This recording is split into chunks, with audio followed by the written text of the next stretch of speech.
Hi everyone, welcome to the All Inclusive podcast, where each week I chat with industry experts and diversity, equity and inclusion executives from the world's leading global brands who share their knowledge, experience and actionable takeaways to help inclusive employers create cultures of belonging where everyone can thrive. Today, I have the great pleasure of being joined by Ama Ocansey. She is the UK Head of Diversity and Inclusion at BNP Paribas. Welcome, Ama. Welcome, Natasha. I'm very pleased to be here. This is my second podcast, so I'm very excited. Oh, fantastic. I'm so honoured to be the second podcast you've chosen to have a chat with. That's great. So I think the best thing to do is let's kick off by telling our listeners a little bit about you and your journey to where you are today. Sure. I grew up in Ghana, West Africa, and I came to the UK as a child. And spent the rest of my formative years here.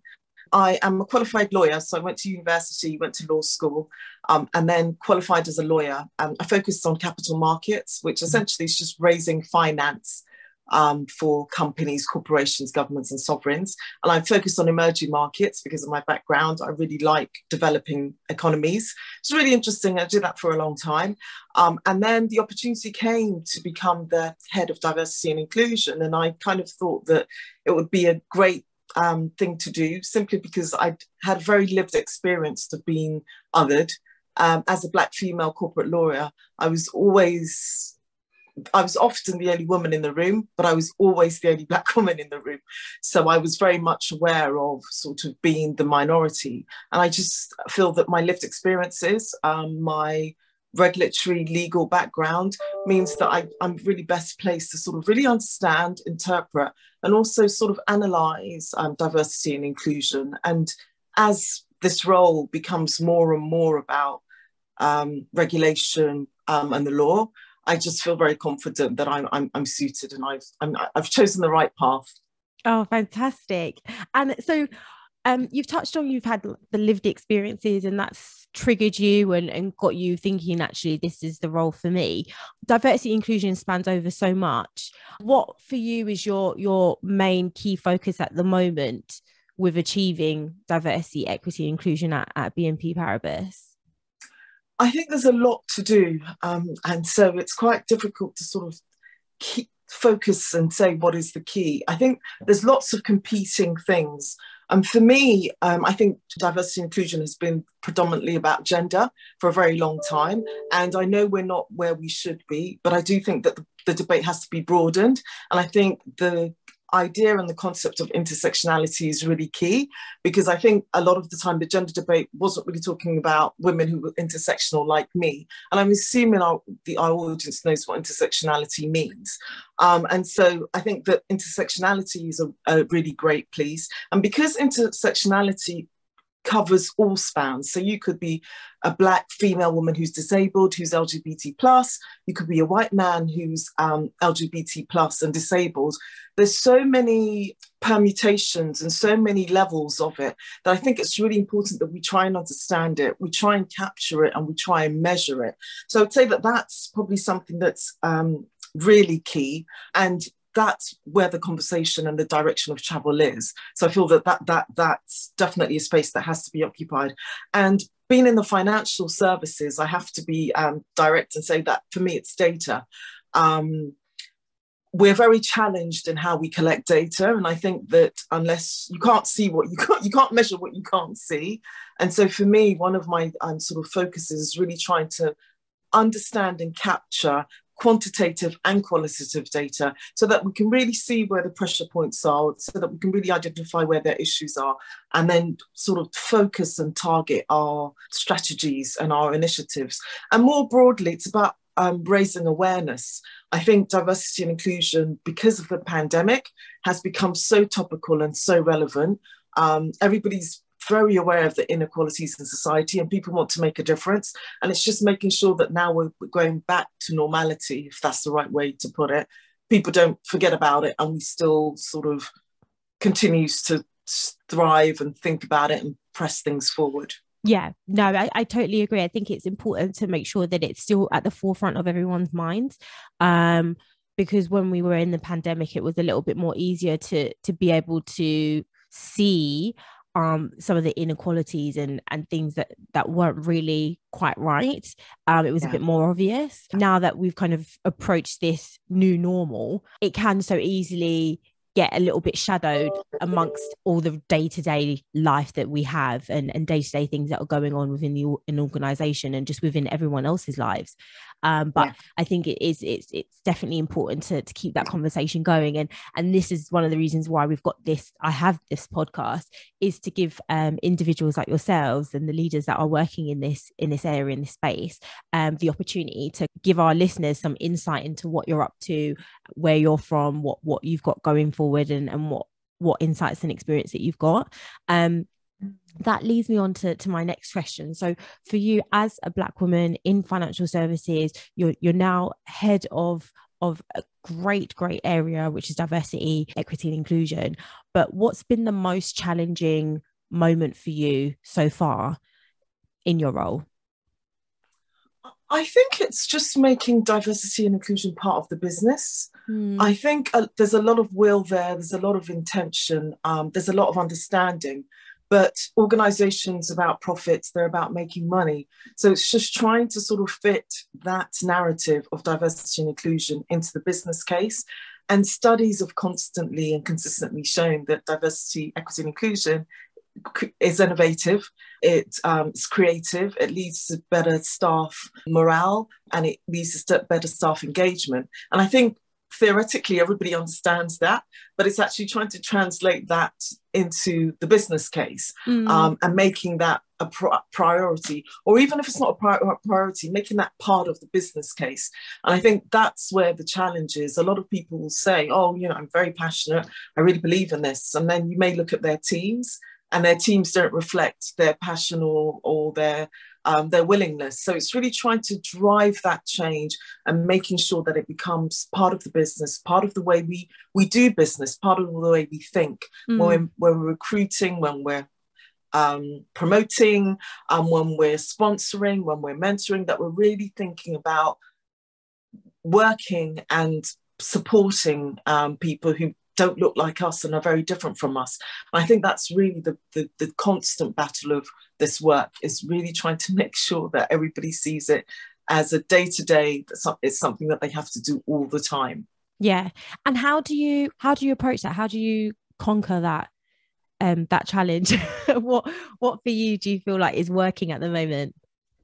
It's raising awareness, and it's also sort of trying to fit things into the business as usual. So, for example, looking at training, really trying to adapt and work with our learning and development team so that training has a very strong element of diversity and inclusion around it.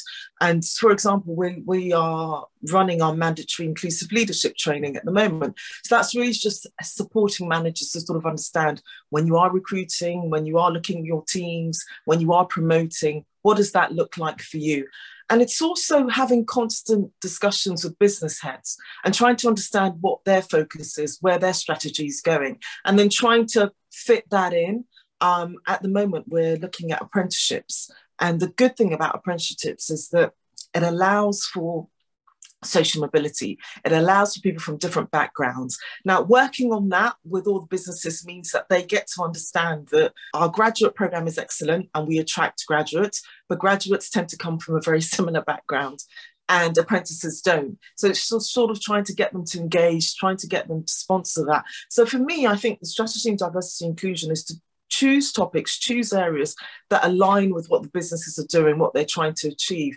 And that's the best way to kind of embed and to kind of ensure that it's part of the business strategies, part of their business plans, and it's part of what the hiring managers, what the business heads are thinking. And that kind of drives engagement, it drives change, and people tend to feed off of each other. And if something's going well here, you promote it somewhere else. So it's a lot of work. It's very holistic, but you really do have to see it in that way. Otherwise, you're sort of beating your drum in this corner and everybody else is doing something else, and that's not effective. So you have to make sure, there's a perfect marriage, there's a perfect understanding and an alignment. What's one thing that you feel that DEI leaders at the moment aren't talking about enough when it comes to the work? What do you feel that they really should be speaking on? Do you know what? I think D&I leaders are really speaking a lot. And I think it's, like I say, the pandemic, before then, diversity, equity, and inclusion was something that was talked about, but nobody really understood it.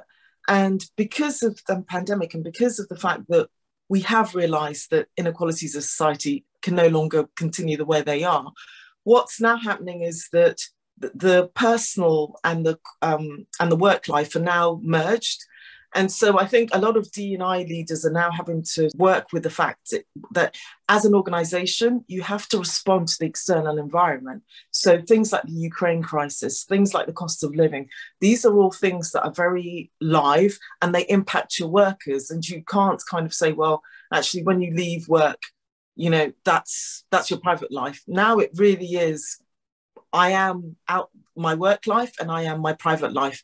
And we as an organisation and D&I leaders have to make sure that we're supporting staff, we're empathising, and we're kind of putting things in place so that people are aware that things may be impacting different parts of the community at work, but it's all about all of us engaging, all of us being empathetic and all of us understanding that. Yeah, it's important. I mean, let's face it, we spend, unfortunately, a lot of our lives at work.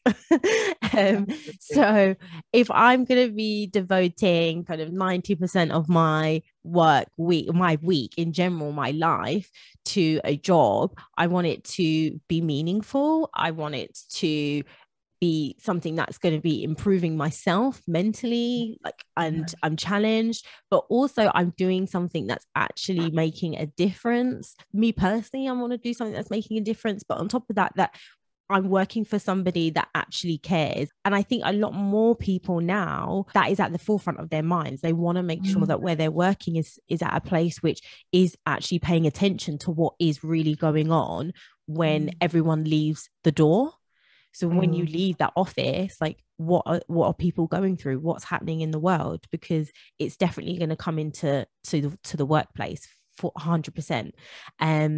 And so it's important. I think it's even more important that the leaders and the organization actually pays attention to that and pivot and changes to ensure that their work and their employees are supported. They feel supported. So I totally agree with you. But I mean, there is always going to be some challenges along the way. And I think, as you said, it's important that DEI is integrated into the way that the business works. Because I think that's the only way it's really actually going to be sustainable, which is what you want, right? So what sort of support do you have from your leadership team in order to be able to achieve these goals? Because as you said, it's a conversation that needs to be had. You need to integrate it into the business. What support do you have to be able to do that?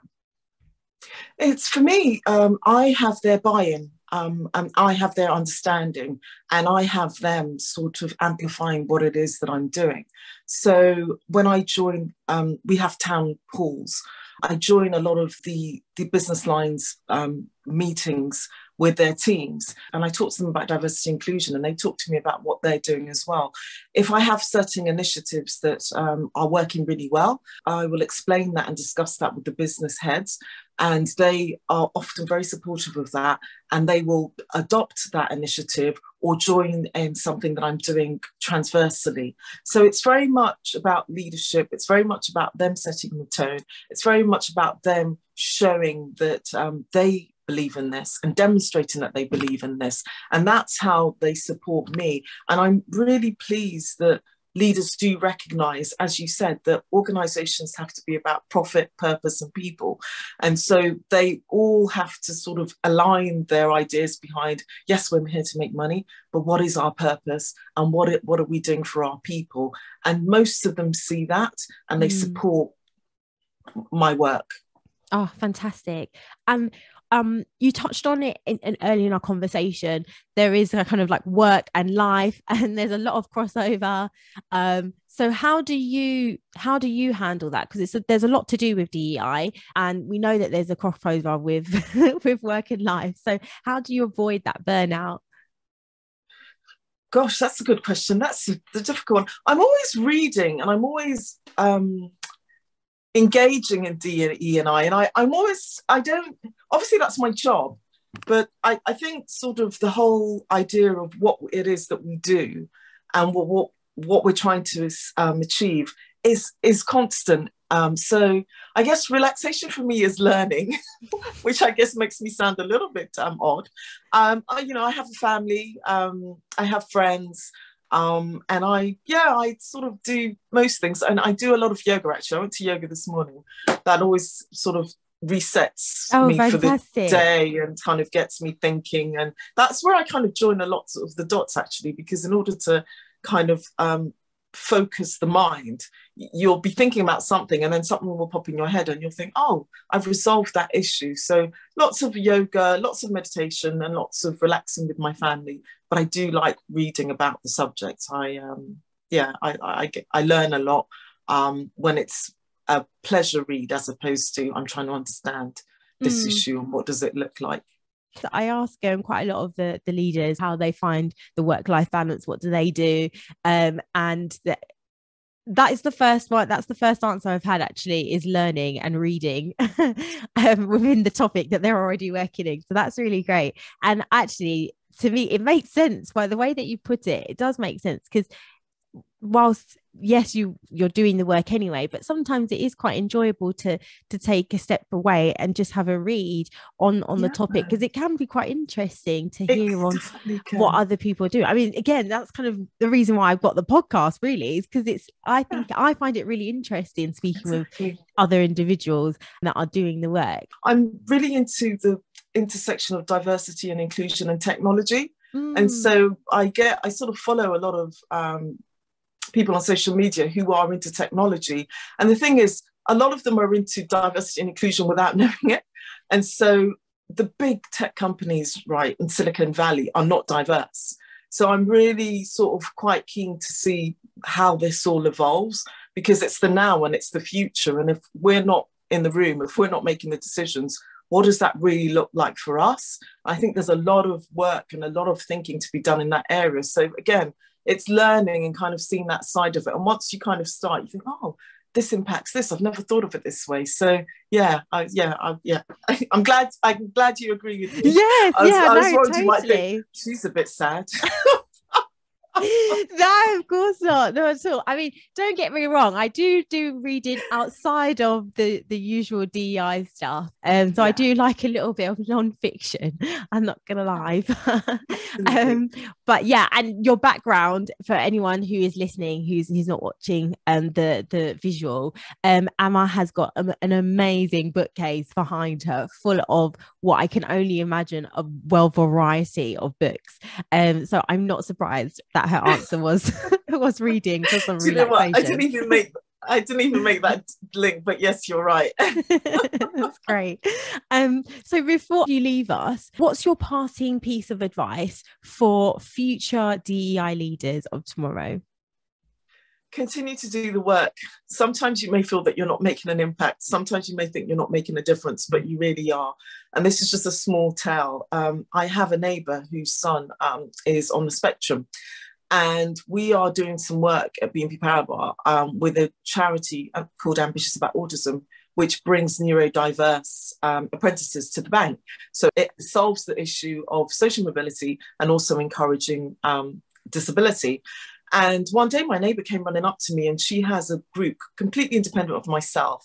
And they had advertised the fact that BNP Paribas was doing this. And she was so chuffed. And she said, I didn't think that my child who was on the spectrum could ever work at an organisation like yours.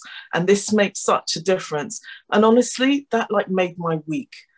Because you're doing something internally, you're doing something in an organisation, and it never strikes you that is going to impact and that's going to land somewhere else. So I do say that just continue.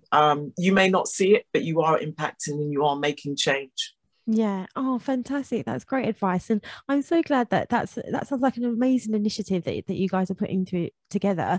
So I wish you all the best with that and all the best in all the other initiatives and projects that you've got in place at the moment, Emma. I've so much enjoyed our You. conversation this morning. And So hopefully our fun, listeners have enjoyed it also. um, how definitely. can how can people connect with you? I'm very active on LinkedIn. So do, connect, do follow. I'm happy to follow you, others as well. I think LinkedIn is a really good space. Got to learn a lot and I see what other people are doing as well. And so definitely LinkedIn is a great place to connect with me. And it's my profile and my name. I don't use any pseudonym or anything like that. So please engage in LinkedIn. Fantastic. So I will leave a link to your LinkedIn profile below the episode. So whoever's listening, if you want to keep in touch with Ama and follow the work that she's doing, please select the link down below for you to learn a little bit more about what she's up to. Thanks again, Ama, and enjoy the rest of your week. Thank you, Natasha. I've really enjoyed having our conversation.